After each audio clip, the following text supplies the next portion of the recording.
Hey.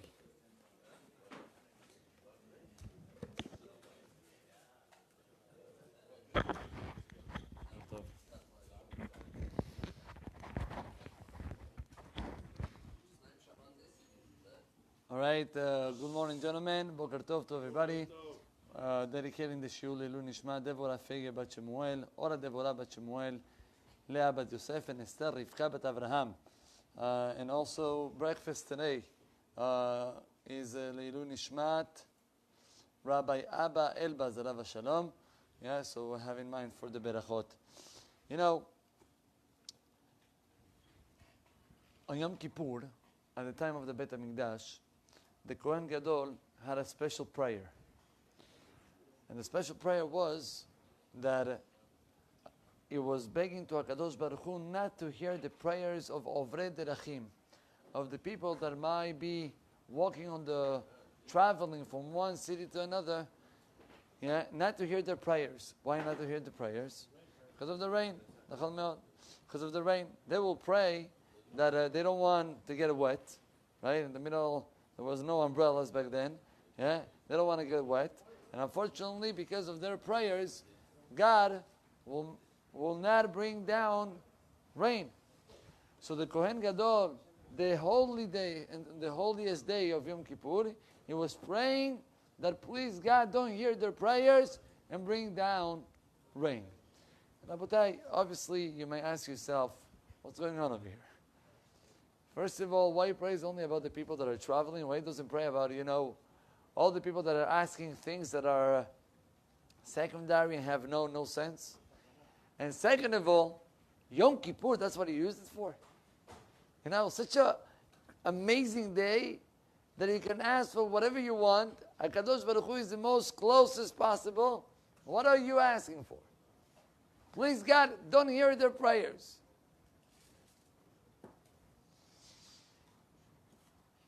Before I answer that question, there is another midrash. The midrash writes like this.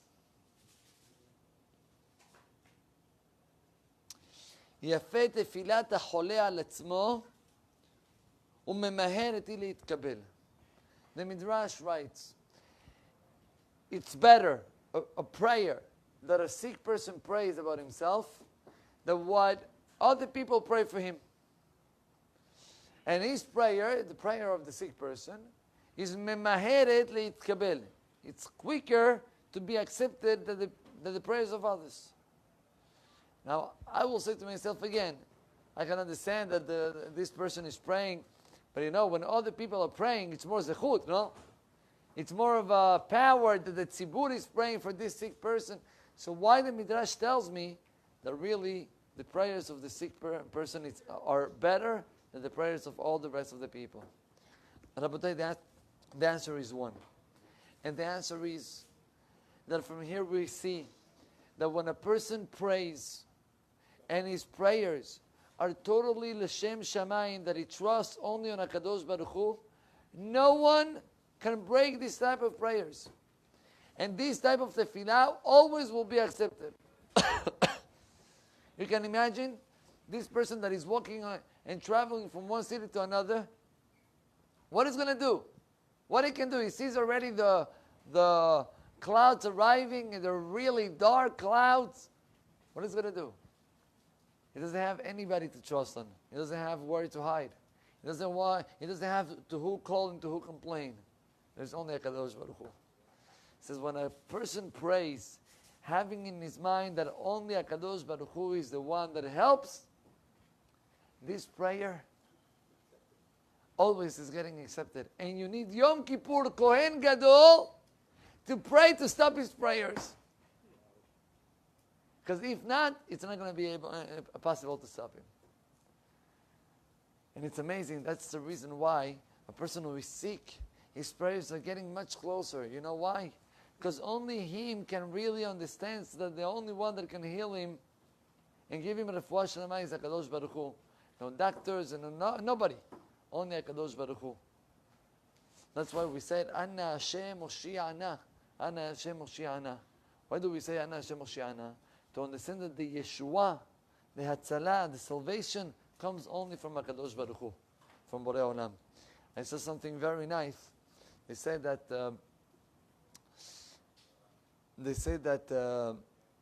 Maria Abuav used to say, Maria Abuav was in Tzfat at the time of the Beit Yosef. He used to say that what's the reason why we pray our Amidah having the two feet close, right, and one next to the other. So we all know one of the main reasons, thank you, one of the main reasons is because we want to be like Malachim, want to be like angels. And the angels are called Omdim, standing, and they have only one leg. So we do Ya'ani, we're Malachim. That's one explanation. But there is another explanation. And it says like this. There is a remez. It says that when a person prays, he's standing straight in his spot and he doesn't move not to one side, not to the other. Not up and not back. So why? To show to HaKadosh Baruch Hu that when I pray, I cannot trust in anybody. I'm stuck over here. The only one that I have in front of my eyes is you. And that's why when a person is praying, automatically with this type of kavanah, his prayers are getting accepted. That's the whole point of tefillah. Tefillah, it's not to get benefits from God. That's wrong. That's the mistake that unfortunately many of us we got. Tefillah is not to get benefits. Tefillah is to show to HaKadosh Baruch Hu how much I trust on Him. So when we ask Rafa'enu Hashem v'nerafeh, I trust only on you. When I ask Barachenu Parnasah, I trust only on you. I don't think, listen God, if it's not going to work, I'm going to pray also that you will help me out. There is no such a thing. How do we say in the Amidah at the beginning? Melech Ozer u'Moshia u'Magen. It says, what's Ozer u'Moshia u'Magen? Ozer is help. What that means help? Imagine I'm carrying a bag, and there is a guy comes next to me and he tells me, you want me to help you? What is going to help me? He's going to, pick it up together with me. It's a heavy bag. That's Ozer. What's Moshia? Moshia is when already the problem came. When I am already stuck with the problem. Helping, it's not enough. I need Yeshua. I need salvation. Melech Borei Olam is also Moshia. But there is a greater level. What is it? Umagen. The Borei Olam doesn't have to bring to us anything. Just to protect us. It says in what that depends. In how much emunah do we have. We start from the lowest. There are people that they have emunah on God only when they need it. You know what? Borei Olam, help me out. All the rest I can manage myself. I'm good. Just in this, help me out. There are other people, no. Again. I'm sorry. Ozer, Umoshia. There are people that they need Yeshua all the time. They trust that only HaKadosh Baruch Hu can save. And there are people that they trust in HaKadosh Baruch Hu even when there is no problems. I want to tell you a beautiful story that I saw about a family in Eretz Israel that they couldn't have children. And many, many years passed, and they decided we're going to adopt. We're going to adopt a kid. So they went, and it's not easy to adopt, especially not in Israel. You have to prove a lot, and and there is a whole list of people that they're waiting for. What can I tell you? They waited a very long time to get approval. Finally, they tell them, you're going to get a boy, and this boy is going to be, Bezat Hashem, yours. They get so happy, Baruch Hashem, we have the merit. And they started to grow up this baby. And the baby started to grow, and he became a kid, age of 6, age of 7, age of 8, age of 7, I believe it was. And he gets to the school, and at school, they had Mesibat Sidur. You know what's Mesibat Sidur? Mesibat Sidur is the party that they made to the kids, and they give them their first book of prayers. First book of prayers. So all the kids are so excited, and the parents are coming, and they see how every kid gets his Sidur. Now they know how to read. Now they understood a little bit the words. And this kid was so excited. He came up to his dad, and he told him, Daddy, I'm so happy because now I can read the prayers. Back then I was coming together with you to the shul. You pray. I don't know how to read it. Today, Baruch Hashem, I know how to read and I have my own Sidur. But Daddy, the first thing that I want to pray, I want to have a brother. I want to have a brother. So the father didn't want to tell him that it's impossible, that they cannot have children. So he told him, Tfadal, go pray. Give your heart. Says the father, that day he watches his son, his adopted son. And he saw how his adopted son took the Siddur. And he just started to pray to Borei Olam with all his heart. Crying and praying and begging to HaKadosh Baruch Hu. He says, what I can tell you. Tish'a Yerachim, 9 months. And we got naturally a baby kid, a baby boy. He says, when there is a prayer that comes from the heart, when there is a prayer that comes that only Borei Olam is the one and only. He's the one and only. HaKadosh Baruch Hu is the Moshiach. Then HaKadosh Baruch Hu Magen as well. Then HaKadosh Baruch Hu can protect us as well. I heard that those days we have to increase our actions, to have more zechuyot.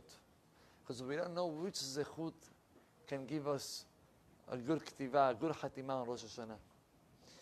They used to say that the father of Rav Chaim Kanievsky, Richemav Batov, the stipler, he used to be the great tzaddik, great Gadol Hador. And he was old already.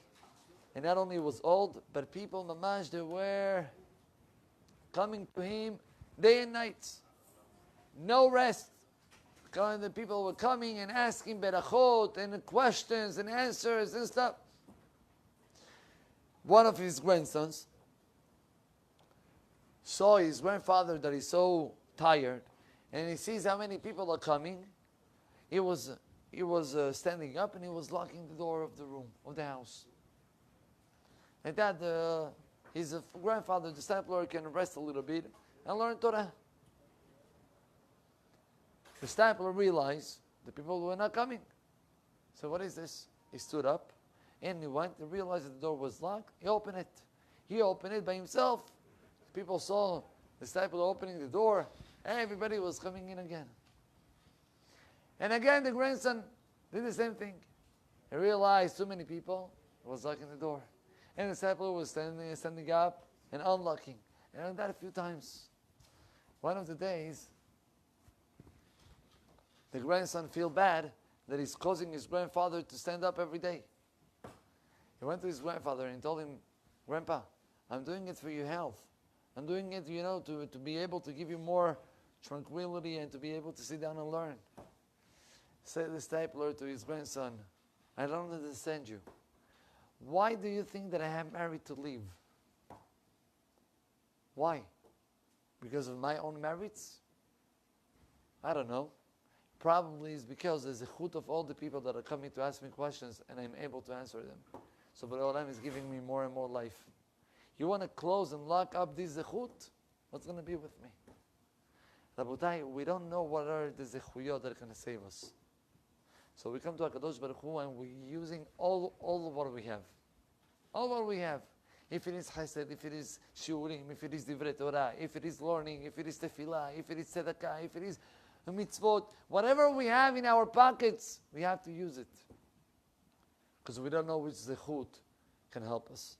I want to tell you, terrible story, terrible, but with a very powerful message.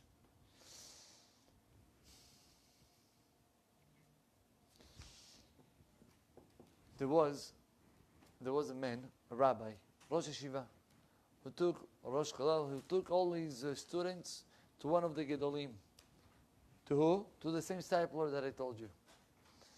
He came up to him. Now the stipler in his last days of his life, he wasn't able to hear. So they were writing him the questions, and he was answering by reading. Rabotai, this rabbi comes with his students, and he tells the rabbi, Rabbi, we want you to test the boys of the yeshiva. He tested them. The boys knew how to answer. It was amazing. Finally, the test is over. Everybody leaves. And the stipler says, the Rosh Kolel, please stay here. Rosh Kolel stays here. He approaches him. And he tells him, tell me something. What is your name? And the Rosh Chodesh writes it down. His name is Yaakov. The disciple looks at the letter, looks at him, and he says, "What is your name?" And he writes, "My name is Yaakov." And the disciple says, "No, what is your name?" So I don't know what the rabbi wants. My name is Yaakov. He says, "I see that your name is not Yaakov, that your name is Shlomo. It's possible?" So what do you mean, Rabbi? My name is Yaakov. And then he started to think, and he remembers a story that happened to him years ago. He went to the U.S. to ask money for his cholel. He got to a community, and there was a president of that community. That this president decided that he doesn't want to help the rabbi. I don't know what happened, a fighting between them, and he said, "Not only am I not going to help you, you should leave the place. Nobody in our congregation is going to help you. I'm going to take care of it." I'm going to finish it quick. He says that the rabbi, even though he started to go around to ask for money, but the people didn't give him anything. Why? Because the president said not to give him.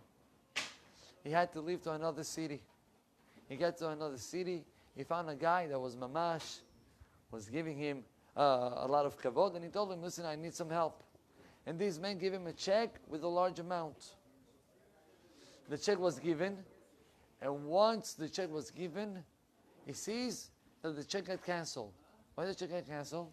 He realized that these men that gave him the check was the brother-in-law of the president.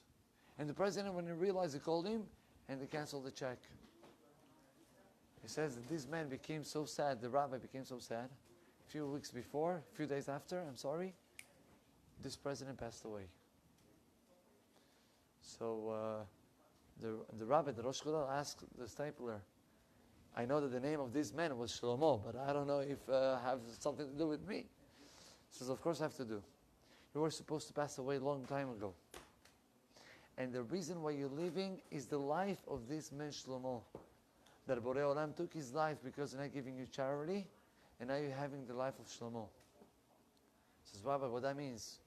It means that you have to understand that we have sometimes things that we don't understand why Borei Olam is giving it to us. And we complain, but we have no idea that maybe that zechut of that mitzvah is the one that is giving us every single second more life. So we have to increase zechuyot. And through our increasing zechuyot, Be'ezrat Hashem, we're going to have the merit to have Shana Tova Mevorech. Baruch Adonai Le'olam. Amen ve'amen. Rabbi Yacham Yamin Avishah Omer, Ratzah HaKadosh Baruch Hu